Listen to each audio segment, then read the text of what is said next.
Good morning, students. In our previous lecture, I have taught you about the satellite and principle of launching a satellite. कोई भी ऐसी body जो अपने से ज़्यादा मच लार्जर बॉडी के अराउंड रिवॉल्व करे एक ऑर्बिट में, उसे हम बेटा सैटेलाइट कहते हैं। कल हमने डिफाइन किया था। और जो सैटेलाइट लॉन्च करने का जो प्रिंसिपल होता है वो होता है कि एक फिक्स्ड ऑर्बिट में सैटेलाइट को जाके एक हॉरिजेंटल स्पीड दी जाती है, जहाँ पे जिस ऑर्बिट में इसको छोड़ना होता है। तो इसकी जो ये स्पीड है, हॉरिजेंटल स्पीड इतनी होती है कि जब ये गिरेगी तो अर्थ के सरफेस से बाहर गिरे, अर्थ के सरफेस के ऊपर ना गिरे। तो जब ये बार बार अर्थ के सरफेस से बाहर गिरेगी तो अपने आप ये एक ऑर्बिट में रिवॉल्व होना स्टार्ट हो जाती है। This is the principle of launching A satellite.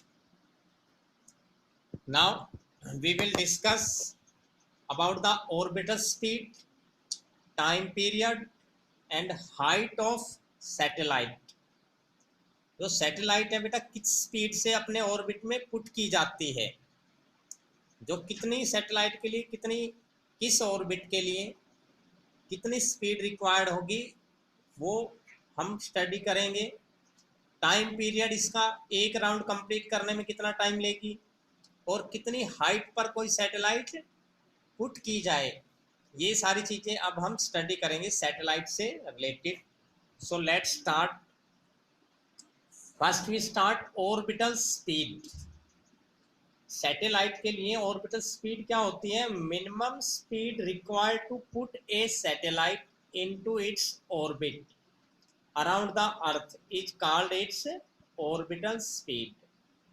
किसी भी सैटेलाइट को उसके ऑर्बिट में पुट करने के लिए कि वो अपने ऑर्बिट में रिवॉल्व होना स्टार्ट हो जाए, जो मिनिमम स्पीड रिक्वायर्ड है।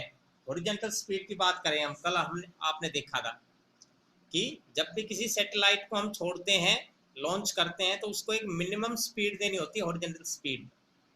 तो ये जो स्पीड होती है बेटा, this is known as orbital speed. ठीक है, you can find the expression for orbital speed. देखिए हम ऑर्बिटल स्पीड के लिए कैसे एक्सप्रेशन फाइंड आउट करेंगे, इसका derivation. To derive the formula for orbital speed we consider the earth be a perfect sphere of radius R. हमने earth को एक परफेक्ट स्फीयर मान लिया जिसकी रेडियस क्या है बेटा? R. And let small r is the radius of satellite orbit. ये सैटेलाइट का ऑर्बिट है। जो सैटेलाइट ऑर्बिट है, it is inside the earth gravitational field. ये जो आप लास्ट बाउंड्री देख रहे हैं, हमने 3 बाउंड्री ले रखी है। एक तो ये होगी, ये सैटेलाइट ऑर्बिट है, सेकंड बाउंड्री, और जो थर्ड बाउंड्री है हमारी, this is the boundary of gravitational field. जो सैटेलाइट हम ऑर्बिट में लॉन्च कर रहे हैं वो अर्थ के ग्रेविटेशनल फील्ड के अंदर होना चाहिए। ठीक है, तो ये हमने अर्थ का ग्रेविटेशनल फील्ड की बाउंड्री ली है, ये सैटेलाइट का जो ऑर्बिट है उसकी बाउंड्री है, and this is the earth. तो बेटा we suppose that we put a satellite in a orbit which is at a height h above the earth surface।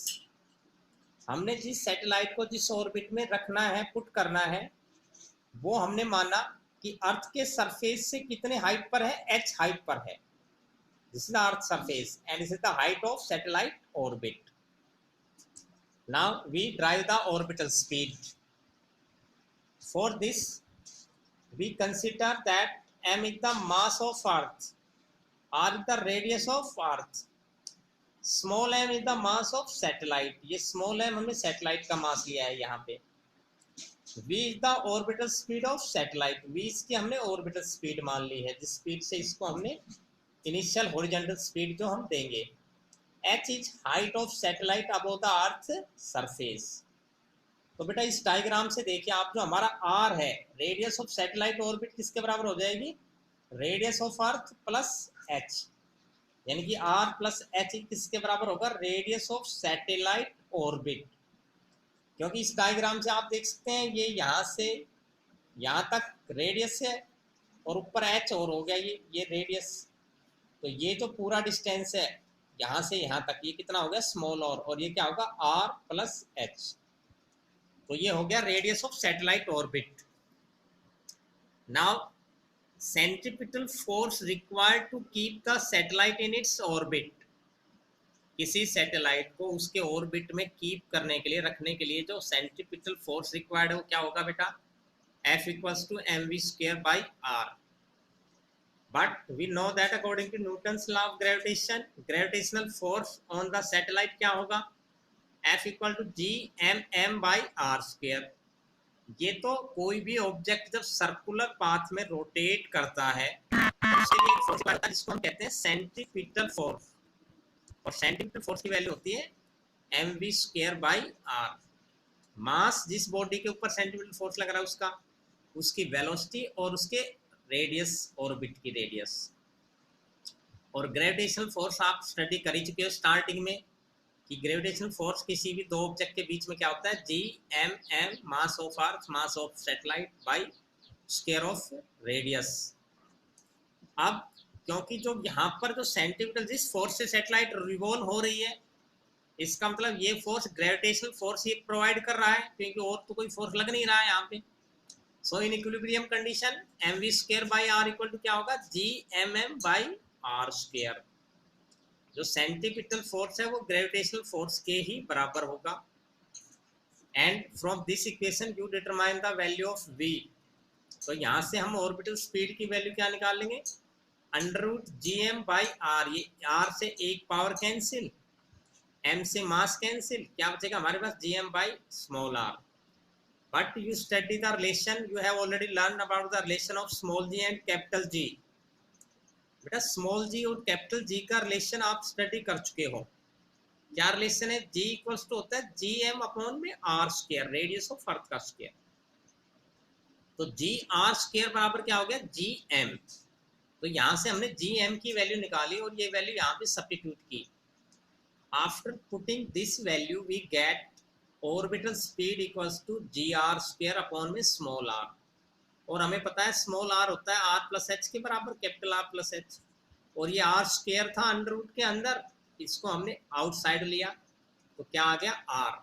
So we get the orbital speed equals to r √g upon में r plus h। ये बेटा general formula हमारे पास orbital speed determine करने के लिए। इस फॉर्मूले से यू कैन सी क्लियरली कि जो ऑर्बिटल स्पीड होती है किसी भी सैटेलाइट की, इट इज इंडिपेंडेंट ऑन मास। यहाँ इस फॉर्मूले में देखिए मास का कोई रोल नहीं है, सैटेलाइट कितनी भी हैवी हो कितनी भी लाइट हो, उसकी स्पीड डिपेंड करती है अर्थ की रेडियस पर और उसकी हाइट पर, कितनी हाइट पर, और एक्सेलरेशन ड्यू टू ग्रेविटी पर। एक इसका स्पेशल केस हम लेते हैं, when satellite orbiting very close to earth. अगर कोई सैटेलाइट अर्थ के बिल्कुल क्लोज ऑर्बिटिंग हो रही है, रिवॉल्व कर रही है, तो then that case h is very very smaller than radius of earth. h की जो वैल्यू है, हाइट जो है वो बहुत ही स्मॉल हो जाएगी रेडियस के कंपैरिजन में। तो इस केस में हम क्या करते हैं बेटा, वी इग्नोर द हाइट।